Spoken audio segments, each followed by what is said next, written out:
হবে না। আমি ছাত্রলীগের পেটে থেকে আপনারা বের হয়েছেন, যে কারণে আমি বলতেছি যে গুজবের আপনারা আপনারা তো গুজব পার্টি, গুজবের জায়গায় থাকেন না। আচ্ছা, আমি যেই নয়ন ভাইয়ের দুঃখের গল্প আমি ব্যক্তিগতভাবে জানি সেই জায়গাটা থেকে ওনাকে যেই সম্মানটা আমার ওনার প্রতি ছিল সেইটা নষ্ট হয়ে যায় যখন আমি ওনাকে ছাত্রলীগের রূপে হেলমেট পরা অবস্থায় আমি অন্য ছাত্রদের উপর হামলা করতে দেখি। আমি যখন শুনি যে উনি বেসরকারি চ্যানেল দখল করতে গিয়েছেন, আমি যখন শুনি যে উনি ইসলামী ব্যাংক একেবারে 5 আগস্টের পর 12 আগস্টেই ওনার ব্যাপারে এই অভিযোগ গণমাধ্যমে জানতে পেরেছি যে উনি ইসলামী ব্যাংকে লোকবল নিয়ে একটা পক্ষের হয়ে উনি ইসলাম ব্যাংক দখল করতে গিয়েছেন, এখন সেখানে গুলিবিদ্ধ হয়ে 5 জন আহত হয়েছে।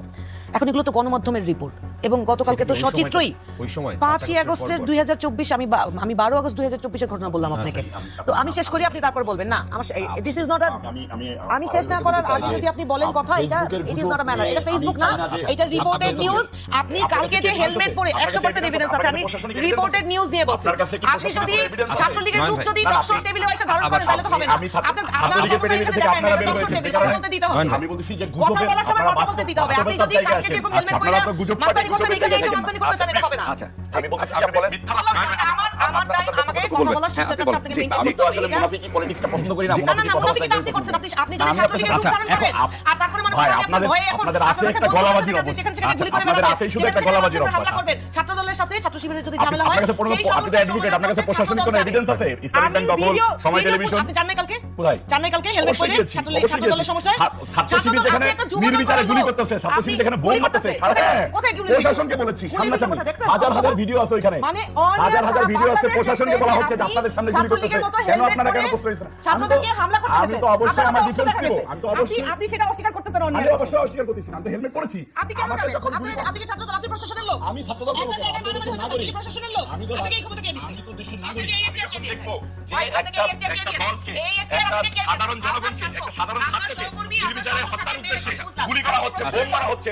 দেশীয় অস্ত্র, আচ্ছা আমার কাছে ছবি আছে, আচ্ছা হাজার হাজার ছবি আছে, তো সরকারে আছে হাজার হাজার ছবি আছে। করলে কিন্তু স্বাভাবিকভাবে কথা বলা যায় না। আপনি দেখেন, আপনাকে আমি এভিডেন্স দেখাচ্ছি। এই যে দেখেন ছাত্রদলের সাধারণ সম্পাদককে মেরেছে, এই যে দেখেন সাধারণ ছাত্রকে মেরে হসপিটালে রেখে দিয়েছে। আচ্ছা এই যে দেখেন মেরে দেখেন কি করেছে। এটার উপরে কি আমার ছোট ভাইদেরকে আমি যদি সময় দেন তাহলে দুটো কথা বলি। আচ্ছা ওনার কাছে তো আসলে কি না না ক্ষমতার জন্য কথা বলা, মিথ্যাচার করছেন, সেই মিথ্যাচার থেকে বিরত ভাই আপনার কাছে আপনি শেষ করেন, কথা থেকে বিরত আপনি শেষ করেন। আচ্ছা, এই নতুন বাংলাদেশে এই ধরেন টিআইবির একটা রিপোর্ট আমরা দেখেছি, সরকারের 100 দিনের সমালোচনা। তার আগে নির্বাচনের আগে আমরা যখন দেখলাম যে সারা বাংলাদেশে বিএনপির অন্তঃকন্দলে প্রায় 300-র মতো মানুষ নিহত হয়ে গিয়েছেন। আমরা যখন প্রশ্ন করতাম বিএনপির অন্তঃকন্দলে মানে বিএনপির লোক মারা গেছে, হ্যাঁ ওই সময় অন্তঃকন্দলে, দলীয় অন্তঃকন্দলে বিএনপি 300 এই 5 মাসে না, নির্বাচনের আগের কথা বলছি। আচ্ছা নির্বাচনের আগের কথা বলছি। তখন আমরা যখন এই টেবিলে বসে প্রশ্ন করতাম, তখন আমাদের বিজ্ঞ ভাইরা যারা এখন এমপি মন্ত্রী হয়েছেন, ওনারা বলতেন যে জনাব তারেক রহমান দেশে ফিরে আসলে এই যে একটা অ্যানোমালিজ বা অস্থিরতা ছাত্রদের মধ্যে বা ছাত্র দলের ছেলে বলেন, যুব দলের ছেলেদের মধ্যে, এইটা কমে যাবে। আমরা কিন্তু বিশ্বাস করতে চেয়েছিলাম।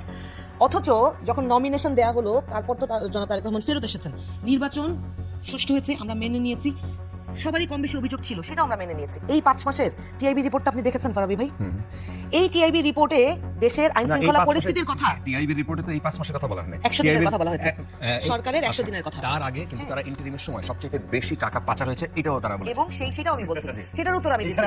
না না না, আপনি তাহলে কথা বলেন, আমরা চলে যাই। আচ্ছা শেষ করেন। হ্যাঁ জি, না এইখানে এটা তো মাস্তানি করা যায় না। না না এইখানে মাস্তানি না, এটা একটা প্রশ্ন ভাই, আমাদের গলাবাজি মধ্যে আসতে জি আপনি মাস্তানি করতে থাকেন, কেউ কথা বলতে পারবে না তো, বাংলাদেশটা তো এখন আপনাদের। জি জি বলেন। না না বাংলাদেশ সরকারের যেই পরিস্থিতি, বাংলাদেশের গুজবদের জি জি আপনি বলতে থাকেন, আপনার হাতে তো ক্ষমতা, আপনি গুলি করে গুলিও করে দিতে পারেন, আপনার সেই ক্ষমতা আছে। জি জি আচ্ছা দেখেন আমার কষ্টের জায়গাটা কোথায়। আমরা তো সারা বাংলাদেশের মানুষ এই সরকারকে ভোট দিয়েছে, দুটো ভোট দিয়েছে। সরকার বিজিত হয়ে রাষ্ট্র ক্ষমতায় গিয়েছে।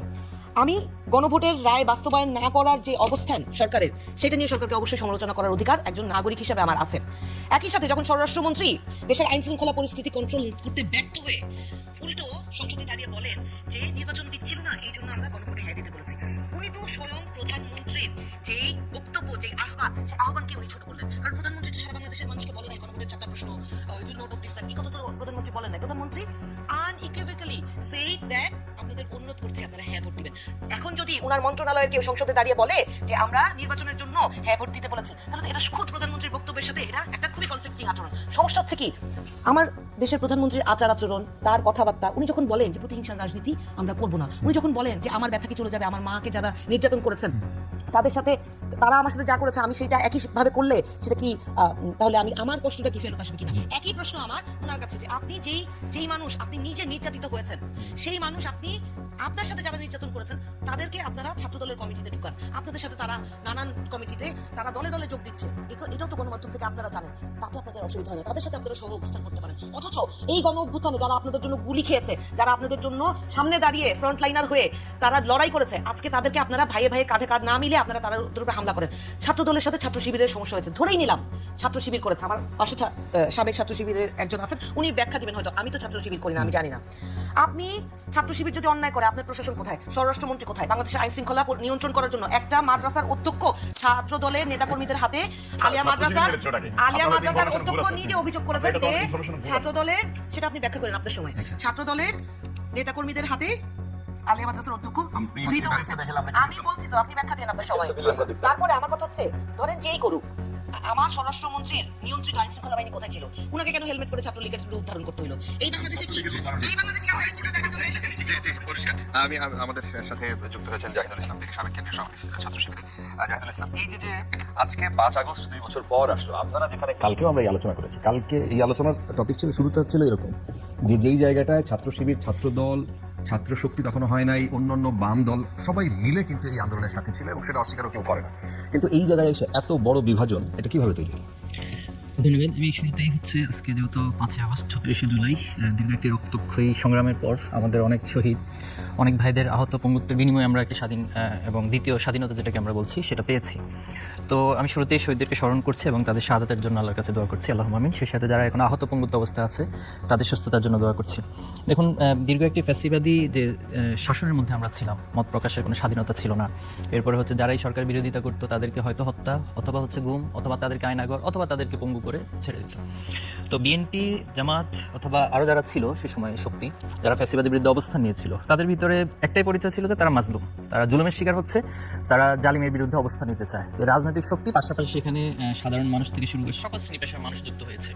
আবার বলছিলেন যে উনি হয়তো রাজনৈতিকভাবে ততটা ইনভলভ ছিলেন না, কিন্তু আমরা দেখেছি এখানে ছাত্ররা যদিও আন্দোলনটা শুরু করেছিল, কিন্তু প্রত্যেকটা শ্রেণী পেশা, একবারে শিশু থেকে বৃদ্ধ পর্যন্ত এবং শ্রমিক শ্রেণী থেকে শুরু করে এলিট শ্রেণী, যেভাবে আপনি বিশ্লেষণ করুন না কেন, সবাই অংশ নিয়েছে। উদ্দেশ্য কি ছিল? আমরা একটি ফ্যাসিবাদী বাংলাদেশ চাই। তো আলহামদুলিল্লাহ আমরা ফ্যাসিবাদী বাংলাদেশ, ফ্যাসিবাদ মুক্ত বাংলাদেশ বা হাসিনা মুক্ত বাংলাদেশ আমরা পেয়েছি। কিন্তু ফ্যাসিবাদকে ভেঙে দেওয়ার যে একটা কাজ, সেটাও তো হয়েছে। কিন্তু আমরা যেটা দেখছি যে আসলে ফ্যাসিবাদের যে শিকড়গুলো এই বাংলাদেশে বিভিন্ন মানে রাজনৈতিক স্ট্রাকচারে বা যেভাবে ফ্রেমিং করুন না কেন, এটা যে শিকড়গুলো রয়েছে এটা কিন্তু আসলে উপড়ে ফেলতে আমরা পারিনি। তো এক্ষেত্রে আবার যেটা দেখছি যে বিএনপি ক্ষমতায় এসেছে, যেভাবে হোক ওনার ক্ষমতায় এসেছে, মানুষের সাপোর্ট নিয়ে হোক, ইঞ্জিনিয়ারিং হোক, বিভিন্ন বিশ্লেষণ আছে। এটা যেভাবে হোক মানে ভোট হয় না, হ্যাঁ ভোট হয়েছে, কিন্তু ইঞ্জিনিয়ারিং বিশ্লেষণ আছে, আমি সেটা বলছি, যেভাবে হোক ক্ষমতায় এসেছে। তো সেখানে এসে এখন আমরা যেটা দেখছি যে ওনারা একদম দ্বিচারিতা করছে জুলাইয়ের সাথে, জুলাইকে ন্যারেটিভকে দ্বিচারিতা করছে, জুলাইয়ের ক্রেডিট নিয়ে দ্বিচারিতা করছে। এবং সবচেয়ে যেটা আশঙ্কার জায়গা, যেটা আমরা হাসিনার রূপের মধ্যে দেখতাম, আমরা যদি এখন মানে প্যারালালি দুইটা স্কিম বসান, তো হাসিনা যে কাজগুলো করতো সেটা এখন আমরা বিএনপির মাঝে দেখছি। এরপর ছাত্রলীগ যে কাজগুলো করতো সেটা আমরা ছাত্র দল এবং দেখছি। এখানে আমি খুবই মানে এসে ভাইকে দেখলাম, তো গতকালকে সারাদিন ভাইকে আমরা স্ক্রিনে দেখেছি, টিভি মিডিয়াতে দেখেছি, আপনাদের মাধ্যমে। তো সেখানে দেখেছি ভাই হেলমেট পরিহিত অবস্থায় হাতে অস্ত্র নিয়ে তিনি লিড দিচ্ছেন, এবং কিছু কিছু জায়গায় তিনি পুলিশ, ওটাকে কি বলে যে GF5 নাকি বলে এগুলো, আজকে যেটা খেলনা, না আজকে যেটা সমাবেশে সেটা শিবির হাতে দিয়েছিল ওটা। আচ্ছা আপনার বাসায় যদি খেলনা হয়ে থাকে তাহলে তো আমি খেলনা তো আচ্ছা ঠিক আছে। ভাই কিছু খেলনা নিয়ে শহীদ মিনারের প্রোগ্রাম, আমি যদি একটু আপনাদেরকে দেখাই, এই যে এখানে একটা বড় খেলনা হাতে আছে, এটা সবুজ কালারের খেলনা এবং হেলমেট পরিহিত অবস্থায় আছে। এরপরে আপনাদের হাতে ছিল না, আমাদের হাতে না, এটা আমরা গণমাধ্যম ছিল, এই অস্ত্রগুলো আপনাদের হাতে ছিল। দেখুন নয়ন ভাই, ছিল কিনা আমার হাতে যে খেলনাটা ছিল এটা আপনাদের হাতে সারাদিন ছিল কিনা? হাজার দেখুন নয়ন ভাই, আমরা ভেবেছিলাম যে আপনি তারেক রহমানের গাড়ির পিছনে দৌড়ান, এটা ঠিক আছে, আপনার দলীয় লিডার বলতে দেন, বলতে তো হবে। আপনি বলতেছিলেন দেখলাম সেম কাইন্ড অফ আমার একটা প্রশ্ন ছিল যে আমার হাতে যে খেলনা, আপনি নোট নিয়ে আমার কথা উত্তর দিবেন। হ্যাঁ, আপনার খেলনা না অস্ত্র সেটা উত্তর দিবেন। আমার কাছে এখানে ভিডিও আছে এবং ছবি আছে, আমি দেখাচ্ছি। এরপরে যেটা দেখলাম যে উনি ঢাকা আলিয়াতে দৌড়াচ্ছেন। তো আমি ভাবছিলাম যে শুরুতে তারেক রহমানের কোনো সাপোর্ট ছিল কিনা ঢাকা আলিয়াতে, কিন্তু দেখলাম যে না, সেখানে আসলে হল দখল করার জন্য তারা গিয়েছেন এবং সেখানে রাতের বেলা স্ট্যাটাস দিয়েছে ওনাদের দখল করার জন্য যে বিএনপির লোকজন চলে আসবে। এখন ওনারা কেন গিয়েছে এটা উত্তর ওনারা দিবে। এবং আমি প্রথম ভাবছিলাম যে উনি ঢাকা আলিয়াতে পড়েন, আমি কয়েকজনকে জিজ্ঞেস করেছিলাম, কেউ বলতে পারে না যে তিনি ঢাকা আলিয়ার স্টুডেন্ট। তাহলে ঢাকা আলিয়ার স্টুডেন্ট না হয়ে আপনি কেন সেখানে যাবেন, সেখানে হল দখলের জন্য সেখানে যাবেন, কি জন্য গিয়েছিলেন? এবং সেখানে গিয়ে শুধু শিক্ষককে হামলার কথা তো বলেছে, শিক্ষকদের ল্যাপটপ চুরি করা হয়েছে এবং অনেক কিছু সেখান থেকে চিন্তা করে নিয়ে আসে, যেটা ওনাদের চাঁদাবাজি চিন্তাকারী হিসেবে অলরেডি এস্টাবলিশড হয়ে গেছে। ঠিক একই নমুনাগুলো দেখাচ্ছেন। তো এখন আমাদের প্রশ্ন হচ্ছে যে এই যে কাজগুলো হচ্ছে, এটার জন্য তো আসলে ক্ষমতা পরিবর্তনের জন্য তো আমরা জীবন দেই নাই। আপনারা তো ধান খেতে কাটিয়েছেন। ওনার কিছু বিষয় আমি সম্ভবত মিডিয়াতে চোখে পড়েছে, উনি ওনার নির্যাতনের শিকার হয়েছেন, অনেক গল্প আছে, উনি কারেন্ট জাতিত হয়েছেন। তো এই যে গল্পগুলো ভুলে যান কেন ভাই? হাসিনাও তো আগে তো অতীত থেকে শিক্ষা যদি নিত, তাহলে হাসিনার পরিণতি তো আজকে এইভাবে হতো না। আর আপনাদের কাছে তো এখন চাক্ষুষ প্রমাণ, এবং এই প্রজন্ম পুরোটা এখন প্যারালালি আপনাদের সামনে আছে, আপনাদের চারপাশে অবস্থান করতেছে। তাহলে এই প্রজন্মকে আপনারা বোকা বানিয়ে এই কাজগুলো কেন করছেন? আপনি ব্যাংক দখলের কথা তিনি বলেছেন, আপাতত বলেছিলেন যে এটা মানব জমিনের রিপোর্টের লোকে আছে, আপনি ইত্তেফাকে আছে, অনেকগুলো মিডিয়াতে সেটা এসেছে। এবং 6 আগস্ট আমরা দেখেছি সময় টিভি চ্যানেলে ভাইয়ের নেতৃত্বে হচ্ছে, সেখানে সেটা দখল করার জন্য বলা হয়েছে। না, এটা নিউজ আছে, আপনি মিডিয়ার বিরুদ্ধে স্টেপ নেন, আপনি মিডিয়ার বিরুদ্ধে স্টেপ নেন, মিডিয়া কেন নিউজটা করলো, আপনি স্টেপ নিতে পারেন, আপনি তো ক্ষমতায় আছেন, আপনি তো ক্ষমতায় আছেন। তো এই যে পেটের ক্ষুধা দীর্ঘদিন আসলে ওই যে বলে না খাওয়া দাওয়া যাদের অভ্যাস, এখন দীর্ঘদিন 15 বছর ধরে না খেয়ে থাকার অবস্থা, আমার কাছে মনে হচ্ছে পুরাটাই হচ্ছে প্র্যাকটিক্যাল একটা রূপ আমরা দেখতে পাচ্ছি। তো এই জায়গায় এসে জুলাই আমরা কিছুটা আহত হই, এবং আমার কাছে মনে হয় যে এটার একটা সংশোধন প্রয়োজন। আর যদি সংশোধন না হয় তাহলে জুলাই আগস্টে যে প্রজন্ম আছে তারা আসলে তাদের করণীয় ঠিক করে নেবে। আচ্ছা, রবিউল ইসলাম, যদি ছোট ছোট অনেকগুলো বিষয় আসছে, এর সাথে এইটা শুধু আমি যুক্ত করে দেই যে এই যে ধরেন এই যে গতকালকে তার আগের দিন পর্যন্ত বাংলাদেশের মোটামুটি ঢাকার এই 3 জায়গায় 3 ইউনিভার্সিটি, আপনার রোকেয়া বিশ্ববিদ্যালয়, কুমিল্লা বিশ্ববিদ্যালয়ের কথা শুনলাম তার আগের দিন রাতের বেলা, এই যে যা ঘটলো, এই ধরেন ছাত্রদল ছাত্র শিবির মাঝখানে আবার আপনারা ঢুকলেন, আবার বহিরাগত জামাতের লোকজন আমরা দেখেছি। তো এই যে ব্যাপারটা আসলে যদি মোটা দাগে ছাত্রদল এবং ছাত্র শিবিরের মধ্যে এটা ঘটে থাকে, জিতলো কারা আসলে? জিতা হারা জিতার কোনো কথা না। আমি প্রথমে টিআইবি যে রিপোর্টের কথা বলছি, টিআইবি রিপোর্ট বলেছে যে 2 বছরে সবচেয়ে বেশি টাকা পাচার হয়েছে। অন্তর্বর্তীকালীন সরকার, ইউনূস সরকারের পুরো গভর্নমেন্টটা চালিয়েছে জামাত এবং শিবির লড়াই। এটা সবাই জানে, ওপেন সিক্রেট। এই টাকাগুলো তাহলে কোথায় গিয়েছে? এবং ইসলামিক ব্যাংক থেকে, ইসলামিক ব্যাংকের কথা প্রসঙ্গ আসছে তো, ইসলামিক ব্যাংকের থেকে যে প্রত্যেকটা কর্মচারী কর্মকর্তাদের কাছ থেকে নির্বাচন কেন্দ্রিক এবং ডাকসু কেন্দ্রিক চাঁদাবাজির এস্টাবলিশ এসেছে, এটা আমরা মিডিয়াতেই দেখেছি। ওনারাও যেরকম মিডিয়াতে দেখেছি, আমরাও একই রকম করে মিডিয়াতে দেখেছি। সেই চাঁদাবাজিটার কথা কিন্তু কেউ বলতেছে না, তারা কিন্তু বলবেন। আচ্ছা ঠিক আছে, এই টপিক আমি শত শত মিডিয়াতে দেখেছি। আচ্ছা, বেগম রোকেয়ার কথা বলি। আমি হেলমেট পরলে সমস্যা, আমার হাতে জিআই পাইপ থাকলে সমস্যা। বেগম রোকেয়া বিশ্ববিদ্যালয়ে দেখেন যে বহিরাগত, না অবশ্যই আমি সমস্যার কথা বলতেছি। বেগম রোকেয়া বিশ্ববিদ্যালয়ে আপনারা শত শত লোক হেলমেট পরে জিআই পাইপ হাতে নিয়ে, যেটা আজকেও ঢাকা বিশ্ববিদ্যালয়ের মতো জায়গায়, শহীদ মিনারের মতো জায়গায় আপনাদের হাতে শত শত এরকম অস্ত্র দেখা গিয়েছে। সেটা নিয়ে কিন্তু আপনারা কোনো কথা বলেন। আপনারা কিন্তু বেগম রোকেয়াতে বলেছেন, বেগম রোকেয়াতে আপনারা বহিরাগত গিয়ে সাধারণ ছাত্রদের উপর মানে হত্যার উদ্দেশ্যে হামলা চালিয়েছেন, ছাত্রদলকে নির্যাতন করেছেন এবং আনন্দ উল্লাস করেছেন যে ছাত্রদলকে হল থেকে, মানে বেগম রোকেয়া বিশ্ববিদ্যালয় থেকে বের করে দেওয়া হলো। তার ধারাবাহিকতায় আপনারা চেয়েছেন যে সারা বাংলাদেশে একটা জায়গায় অস্থিরতা তৈরি হোক, প্রত্যেকটা ক্যাম্পাসে অস্থিরতা তৈরি হোক। এটা আপনারা ঘোষণা দিয়ে বলেছেন যে কোনো ক্যাম্পাস আমরা নিরাপদ রাখবো না। আপনাদের জোটের নেতারা প্রত্যেকটা জায়গায় বলতেছে যে বিএনপি সময় এসেছে বিএনপিকে পতন ঘটানোর। আপনারা হাসিনার সুরে কথা বলেছেন যে বিএনপিকে আর একটা দিন, হাসিনা একটা সময় বলেছিল যে বিএনপিকে সরকারে একটা দিন ভালো থাকতে দিব না, এজন্য আপনারা হামলা চালাচ্ছেন। একই রকম করে আপনারা বলছেন না, এই অস্থিরতা সারা বাংলাদেশে তৈরি করতেছেন আপনারা। আপনারা স্বাধীনতা বিরোধী শক্তি, আপনারা বাংলাদেশের বিরুদ্ধে 71 ষড়যন্ত্র করেছেন, 90 ষড়যন্ত্র করেছেন হাসিনার সাথে। ঠিক একইভাবে জুলাই আগস্ট আন্দোলনের আপনারা তো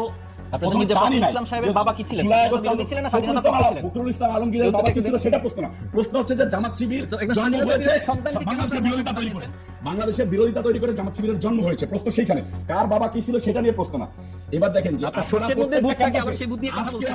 আপনারা কিভাবে গ্যাঞ্জাম উস্কাই দিতে চাচ্ছেন, আপনারা কিভাবে দেশকে অস্থিতিশীল তৈরি করতে চাচ্ছেন। জনাব তারেক রহমান সাহেব আপনাদেরকে বারবার বলেছে যে এরকম একটা ভঙ্গুরের পরিস্থিতিতে আমরা আসেন সকলে মিলে একই সাথে দেশ পরিচালনা করি। আপনাদের সাথে সেই জায়গায় পরিস্থিতিটা এরকম রয়েছে। যদি আপনারা সূরা বাকারার 8 থেকে 20 নম্বর আয়াত পর্যন্ত তর্জমা করেন, তাহলে দেখবেন যে মুনাফিকরা তখনই এই কথা বলে যে মুসলিমদের কাছে এসে, মুসলমানদের কাছে এসে বলে যে আমরা তোমাদের সাথে আছি। ঠিক আবার যে গোত্রের কাছে বলে যে আরে না, আমি তো ছলনা করেছি, আমি তো তাদের সাথেই আছি। এটা হচ্ছে আপনাদের চরিত্র। আপনারা বলেন যে আমরা গণতন্ত্রে বিশ্বাসী না, আমরা ইসলামে বিশ্বাসী। কিন্তু বাংলাদেশের প্রচলিত আছে আইন, যে আইনে বিএনপি নিবন্ধিত হয়েছে, অন্যান্য দল নিবন্ধিত হয়েছে, আপনারা কিন্তু ঠিক একইভাবে নিবন্ধিত দল। আপনারা বলেন যে আমরা গণতন্ত্রে বিশ্বাসী না, আমরা ইসলামে বিশ্বাসী। আপনারা কিন্তু সেই গণতান্ত্রিক কায়দায়, বাংলাদেশের যে গণতন্ত্র চলে, বিশ্বের যে গণতন্ত্র চলে, সেই কায়দায়, একই কায়দায় কিন্তু আপনারা চলে এসেছেন। তো মুনাফিকের একটা সীমা থাকে। আচ্ছা, আপনাদেরকে এখান থেকে পরিত্যক্ত করতে। আচ্ছা, আমি চাই যে আমার এনসিপির বোন আছে, আপনি শিবিরের ভাই আছেন, আমি আপনাদের সাথে বিশেষ করে জামাত শিবিরের সাথে দীর্ঘদিন যাবত জেল খেটেছি। আমাদের সাথে সম্পর্ক ব্যক্তি কোনো দলের সাথে খারাপ সম্পর্কে নেই, আদর্শিকভাবে মিথ্যাচারের বিরুদ্ধে। আপনি দেখেন প্রত্যেকটা দিন ফেসবুকে আমার ফেসবুকে যে দেখেন যে পৃথিবীর আমি মনে হয় কোনোদিন 5 তারিখের পরে একটা ফেসবুকে যে কমেন্ট করি না নেগেটিভ কমেন্ট, আমার হোয়াটসঅ্যাপে মেসেঞ্জারে প্রতিদিন আমাকে মেরে ফেলা দেওয়ার হুমকি দেওয়া হয়। এবং প্রত্যেকটা কমেন্টে আপনার এই নিউজের নিচে দেখেন যে জামাত শিবিরেরা বট বাহিনীরা একাধারে গালাগালি করতেছে, দেখেন যে দেখবেন। এবং ছাত্রদল যুবদলের একটা লোককে দেখবেন না যে জামাত শিবিরের গালাগালি করে কমেন্ট করে, কোনোদিনই দেখবেন না। এটাই হচ্ছে মুনাফিকি। আমি উপরে বলবো একটা, ভিতরে আমার একটা, ভিতরে কালো উপরে সাদা, এটা কোনো দল হতে পারে। আমি জামাত শিবিরের ভাইদেরকে বলবো আপনারা আপনাদের নামের সাথে, দলের নামের সাথে ইসলাম শব্দটা কেটে দেন, কেটে দিয়ে সুস্থ রাজনীতিতে ঠিক আছে। ধন্যবাদ।